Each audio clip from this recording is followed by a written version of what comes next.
গভীর রাত, চারদিকে নিস্তব্ধতা। জঙ্গলের সরু পথ ধরে হাঁটছিল ভি, যাকে সবাই বিটিএস ভি নামে চেনে। হঠাৎ তার কানে ভেসে এলো ঝুন ঝুন ঝুন নূপুরের আওয়াজ। ভি থেমে গেল, চারদিকে তাকালো, কোথাও কেউ নেই। সে আবার হাঁটতে শুরু করলো। ঝুন ঝুন ঝুন আওয়াজ এবার আরও কাছে। বীর শরীর ঠান্ডা হয়ে গেল, মনে হলো কেউ তার পেছনে হাঁটছে। সাহস করে সে ঘুরে তাকালো, কিন্তু কাউকে দেখতে পেল না।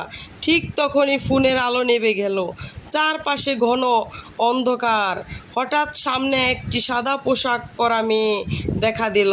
তার মুখ কালো চুলে ঢাকা, মাথা নিচু করে সে দাঁড়িয়ে আছে। মেয়েটি ধীরে ধীরে তার বলল, তুমি কি আমার নূপুর দেখেছ?